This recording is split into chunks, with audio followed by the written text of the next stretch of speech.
Hello दोस्तों, आज हम बात करेंगे जी बाइनेंस के स्टेबल कॉइन यानी कि बाइनेंस यूएसडी BUSD के बारे में। और अभी एक अपडेट्स निकल के सामने आया है कि 44 मिलियन के करीब न्यू टोकन्स को क्रिएट किया गया है, यानी कि मिंट किया गया है। अगर हम क्रिप्टो करेंसी के बारे में अगर कहें तो उसको कहते हैं कि नए टोकन्स को मार्केट के अंदर लेकर आना। एक तो होता है जी मिंटिंग का प्रोसेस, एक होता है जी बर्निंग। बर्निंग मतलब सर्कुलेटिंग सप्लाई में से टोकन्स को बर्न कर देना, और मिंट का मतलब होता है कि सर्कुलेटिंग सप्लाई को और बढ़ा देना। ठीक, तो अभी एक ये ट्वीट्स आया जी वॉचर गुरु के पास से कि 44 मिलियंस के करीब BUSD टोकन्स को क्रिएट किया गया है।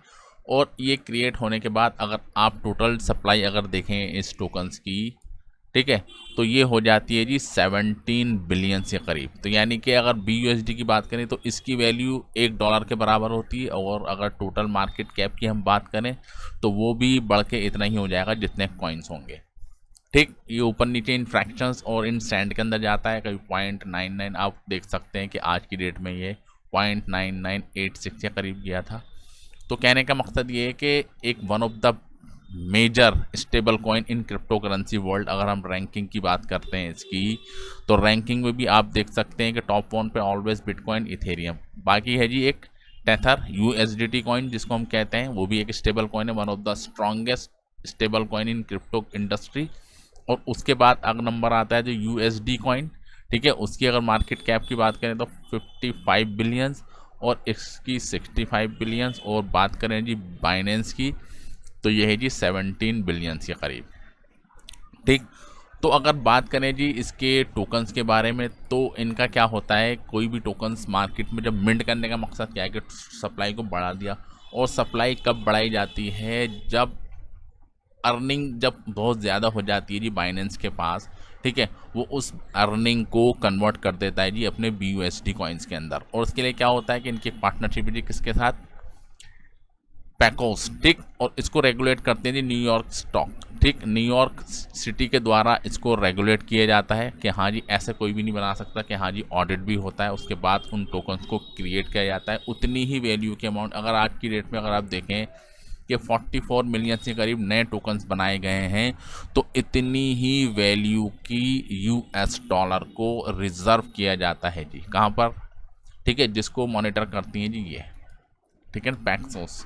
ठीक, तो कहने का मकसद ये है कि एक टोकन्स को बनाना और उसको बर्न करना डिपेंड करता है जी कितना रिजर्व है। अगर रिजर्व ज़्यादा है, डे बाई डे बढ़ता जा रहा है, तो उस जितना रिजर्व बैंक में जमा होगा उसके इक्विवेलेंट BUSD मिंट किए जाते हैं जी बाइनेंस का। और अगर बात करें जी इसकी, तो इथेरियम की ब्लॉकचेन के ऊपर बना हुआ है जी ये टोकन। ठीक है, इथेरियम की ब्लॉकचेन के ऊपर है, one of the strongest stable coin in crypto currency industry.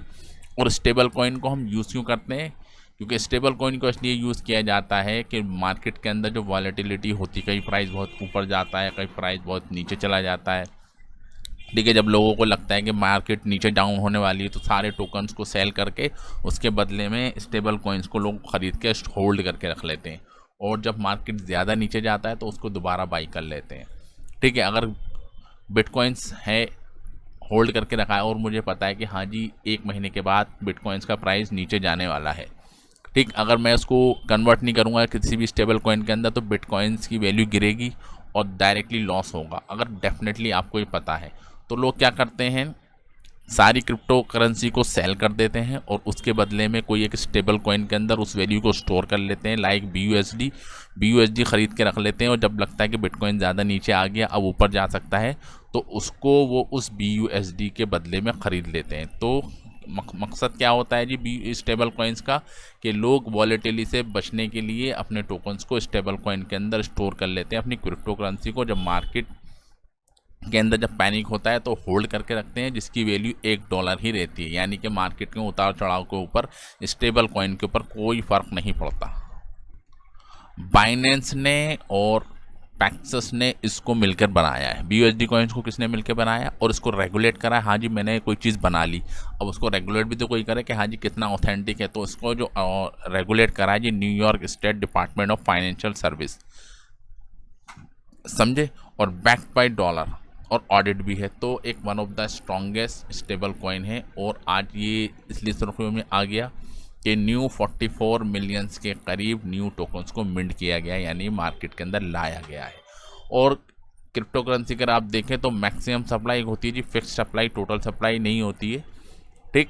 अगर बिटकॉइन की बात करें तो उसकी सप्लाई है जी फिक्स, यानी कि 2 करोड़ 10 लाख की सप्लाई, इससे ऊपर नहीं जा सकते। बट स्टेबल कॉइन्स के अंदर क्या होता है, सप्लाई फिक्स नहीं होती, मैक्सिमम होती है, ठीक है, मैक्सिमम होती है, पर वो टोटल सप्लाई कह सकते हैं जी है, पर मैक्सिमम सप्लाई कोई भी लिमिट नहीं होती। इसको जैसे जैसे मिंट होते रहते हैं टोकन्स की सप्लाई बढ़ती रहती है। और आप ये सर्कुलेटिंग सप्लाई की अगर आप पे टैग पे अगर आप देखेंगे, XRP में देख सकते हैं आप 48% की सप्लाई है, पर BUSD के अंदर आपको ये इंडिकेटर नहीं देखने को मिलेगा।